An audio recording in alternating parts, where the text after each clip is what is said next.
Hi, I'm Kat, and today's video is going to be a book haul because I've been buying some new books, as always, and right now this is my TBR bookshelf. So all of these books are unread, but I kind of designated this space for my most recent buys. So let's go. Let's start by one of the biggest ones that I have, which is Gemina by Amy Kaufman and Jay Kristoff.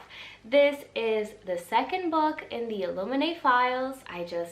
I need to know where the story is going. This is multimedia and just a lot of fun and a different way of storytelling. So that gets me really excited to pick this up.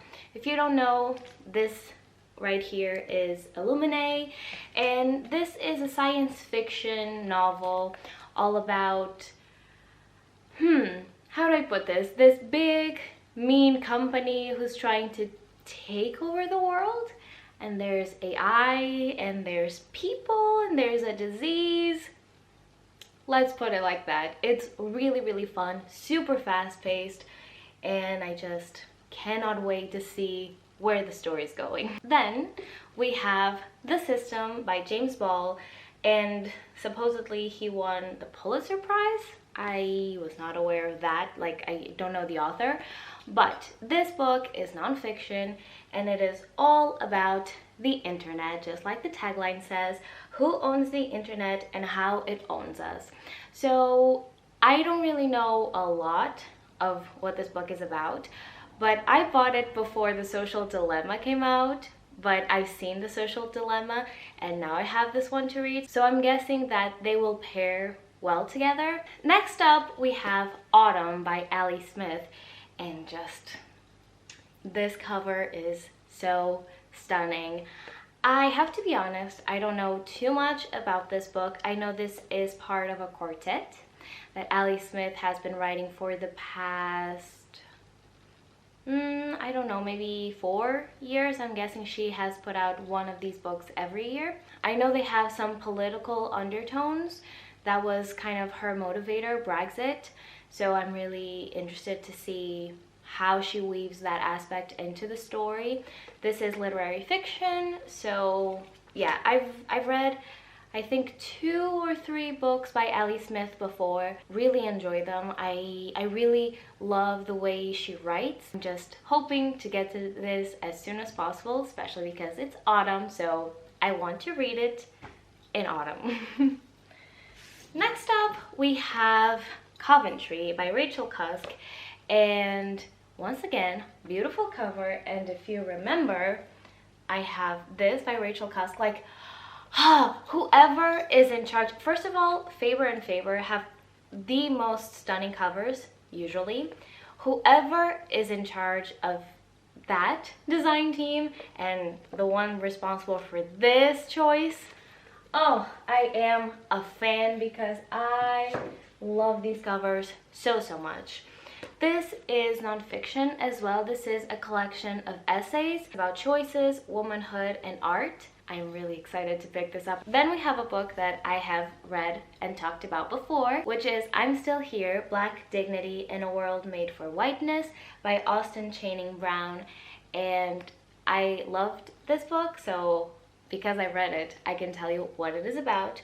This is a memoir written by a Black woman. She is American, she is Christian, and she just tells her story, her experiences living in predominantly white spaces, and obviously everything that comes with it. I read this whole book in one day, so if that gives you any indication of how much I appreciated it and enjoyed it, and I can't say that I'm excited to read it because I was so excited to read it that I've done it already, and it was incredible. Then we have a very interesting little book. So this is The Emperors Bae by Bernardine Evaristo, the author of Girl, Woman, Other, and I don't know if this is her first published book or something, but it is one of her earliest books. I have a third of the way to go, but this book is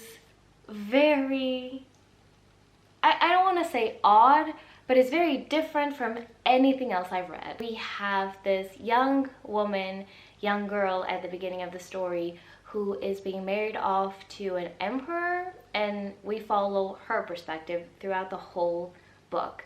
She is living her life and kind of understanding the world she lives in, understanding herself. The one thing that is very, very funny is the writing style, because if you can tell, it is all written in verse. So it almost looks like an epic story, an epic poem. Next up, we have The Story of More by Hope Jahren. I'm not sure, I'm really, really sorry. And this is another one of my current reads.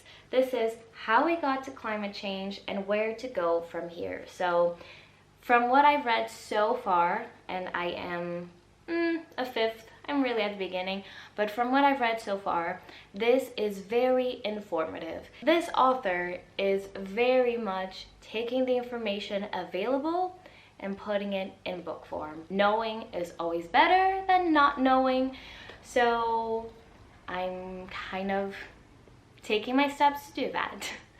And I think that book will be very helpful. A romance novel, and this is A Girl Like Her by Talia Hibbert.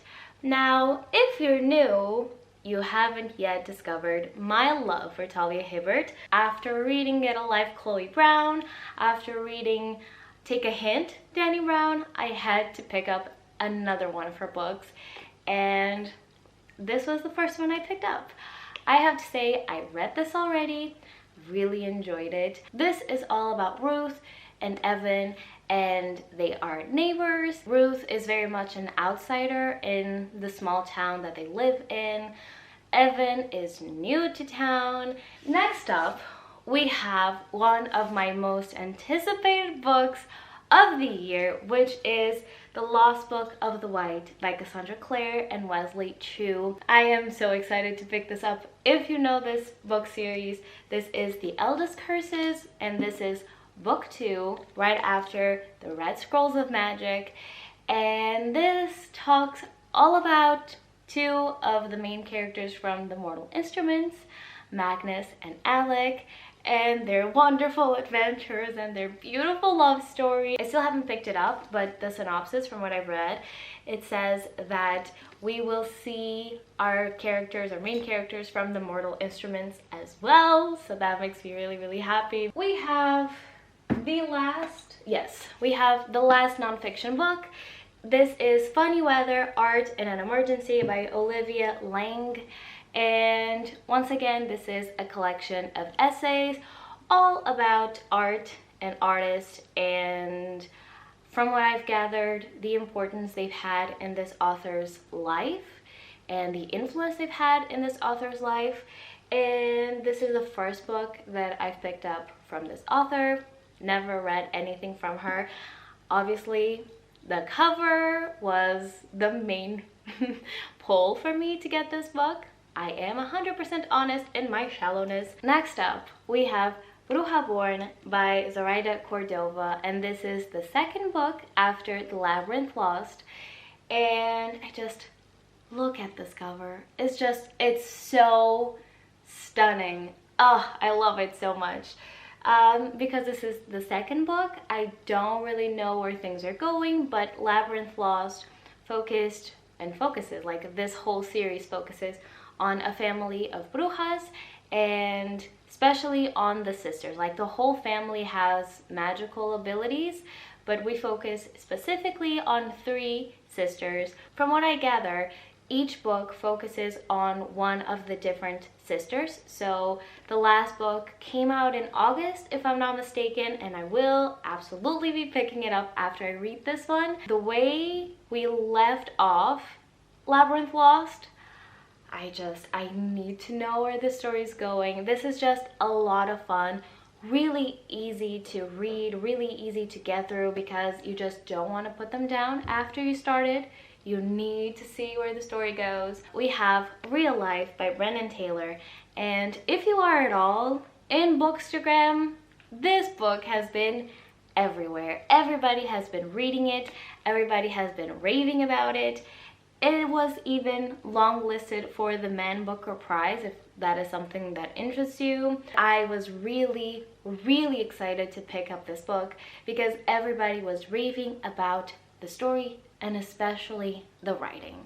So this is literary fiction. From what I've read and heard so far, this tells the story of a gay black man, and I think he is in his college years. I think he's going to college, and I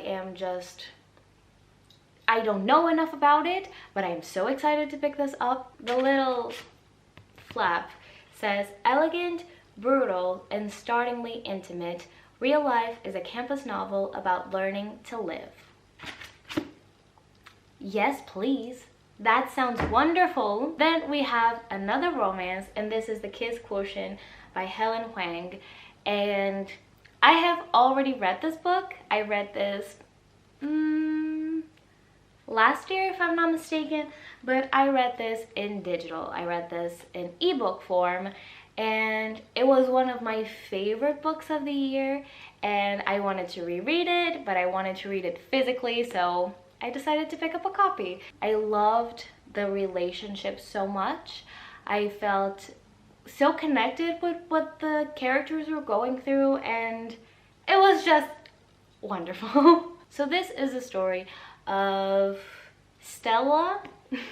It's always interesting to remember the names of Stella and Michael. Stella is very focused on her work life. She doesn't really go out much. She doesn't have any sort of relationship apart from with her family. And Michael is a male escort.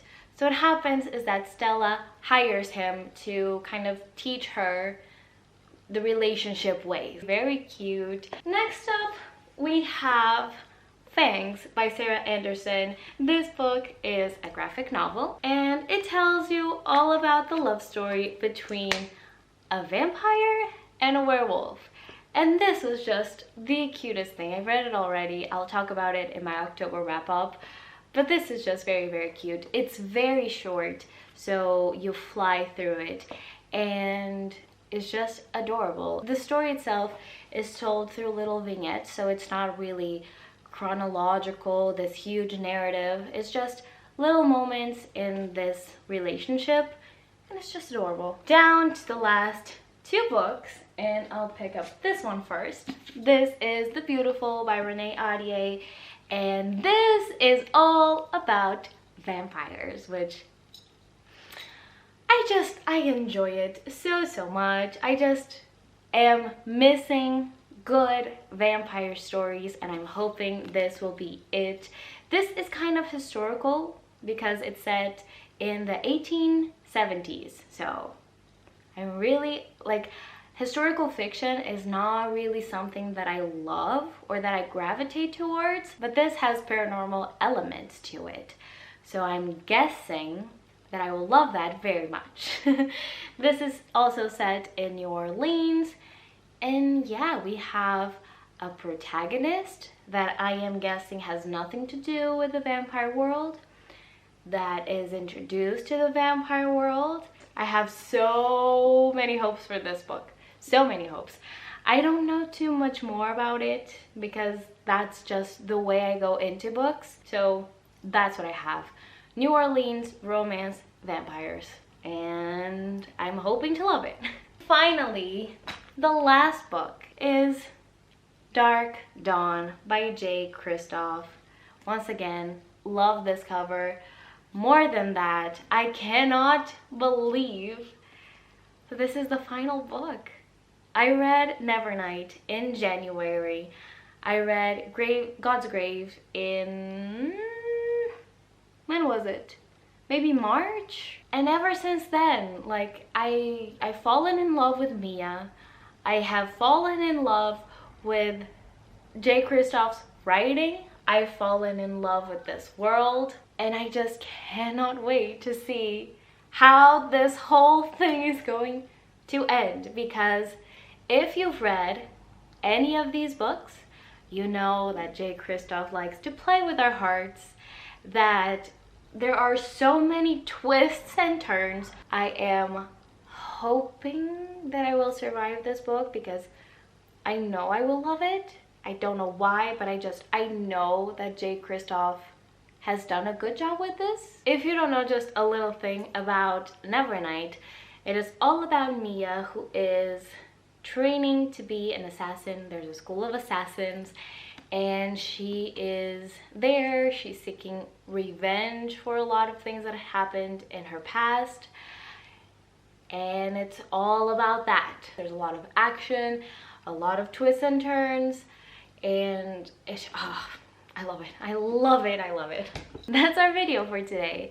I hope you enjoyed it, and please let me know if you've read any of the books that I showed here today. Just don't spoil them, and I'll see you next time. Bye!